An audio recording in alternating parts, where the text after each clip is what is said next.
naman akla.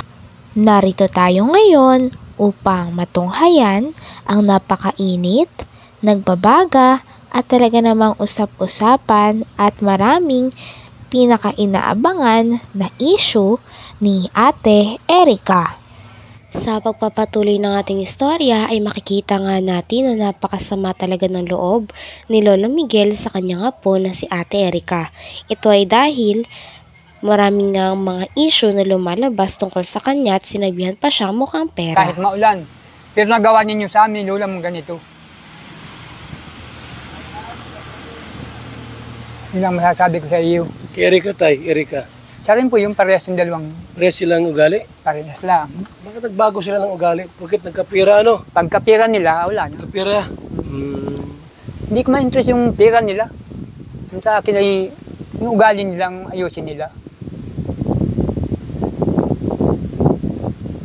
Ayaw ko nung gayang mga klaseng mga bata. Walang mga ugali? Walang ugali. Lapastangan masyado. Walang hiya. Hindi napunta rito tay? Ay, wala na yun. Nagalis nga po dito ay nasa ospital kami. Hindi man lang kaparapaalam na, Lolo, Lola, malipat na kami. Hindi Ay, nagpaalam? wala. Pagdating namin, wala ng tao dito para para dito ng alsa na ng kwan. Madilim na baga lagi dito, wala ng katao-tao. Natira lang yung panganay kong anak. Parang namatayan na. Hindi mo nagpaalam sa amin yung mga batang yun. Talagang mga interest talagang ayaw kayo makasama din. Bahay niyo. Dito lumaki sila. Ikaw ang nagpalaki lahat. Kami yung pala. Bakit nag-iba ugali tay? Saan nagmana? Baka doon sa pamilya nila na sa lalaki. Hindi wala naman sa amin, kami magkarapatid. Magkasurundo kami, siyam kami magkarapatid.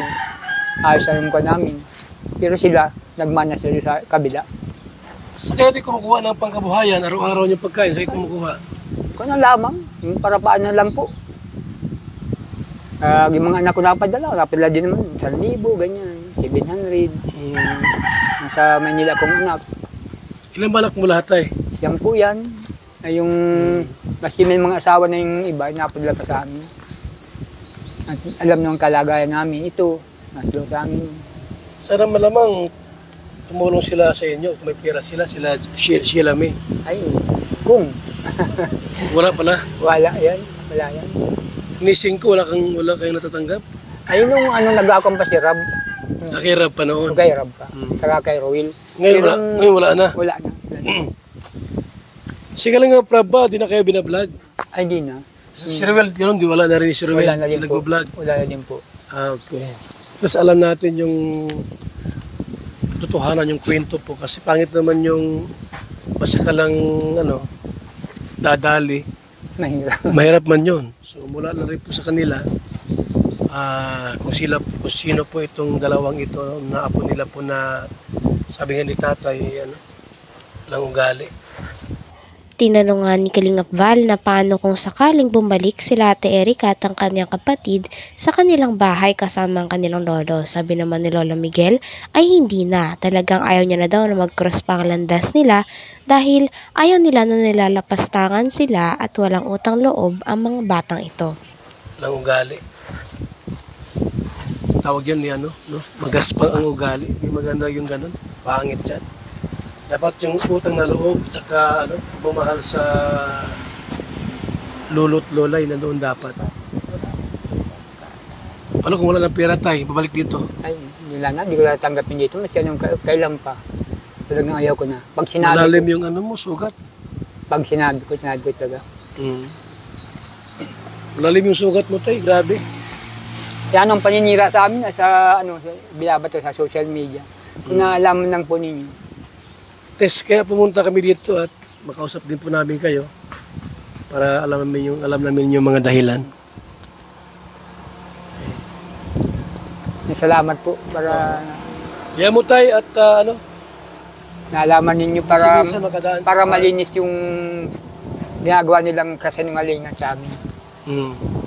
Alam din po ninyo. Sakali tayo na pumunta sa akin sila mi at magpa-vlog din at sumagot. Oo. Ay, hindi po yung sasagot sa akin. Yung ipagpaliwanag din sa akin, Ay, bahala po sila kung gumaliwan sila. Bahala po kayo. Basta wag lang magsinungaling. Yung totoo lang. Yung totoo lang. Totoo lang. No, di ba? po. Yung totoo lang. Yung totoo lang gawin nila. Pero pag Sir, kung hindi po yung kakaano kasi si Lolo na nga niya pinaharap kasi hindi sila makaharap sa kalakay Sir Rap. Wala silang mapapiyaharap. Kasi wala naman silang ibabato pa kung anong kasinungaling ang gagawin nila eh. Mm. So, yan po mga kalinga, paliwanag po na mula po sa kanila. Yung kwento po hindi mula sa akin yan. Mula kina Lulo at tita niya po mga kalinga.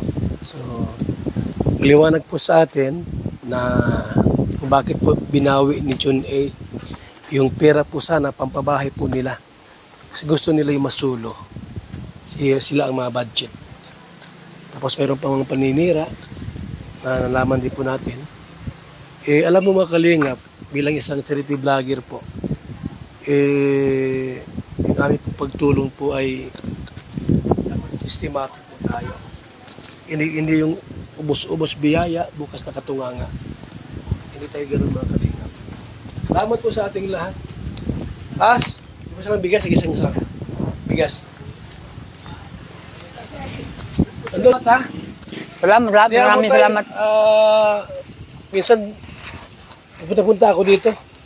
Ha? Salamat din po para malaman din lang yung Bago nga umalis, si Kalingap Val ay binigay niya ang bigas na ibibigay niya kay Lola Miguel at sa pamilya nila. Talaga nagmamalasakit si Kalingap Val sa mga tao na aapi. At katulad ni Lola Miguel ay handang-handang tulungan ito ni Kalingap Val at pabahayan pa kung posible.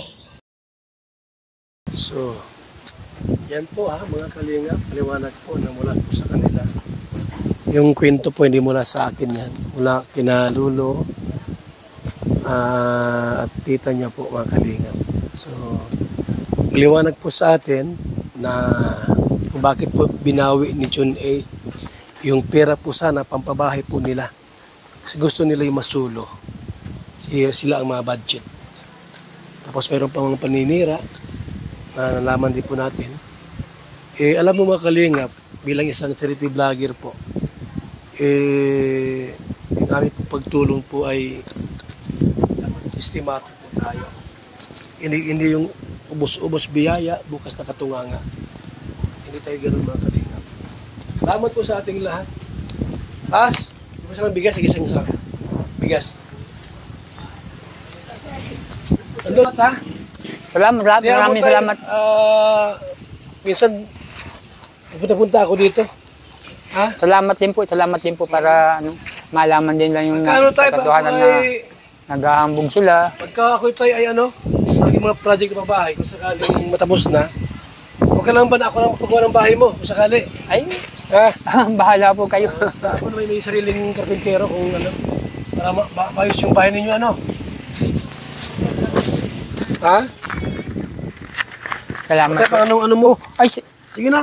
salamat po. Ate. Sige na. Hadlo ka sila ha. Ano pakialam mo sa kanila?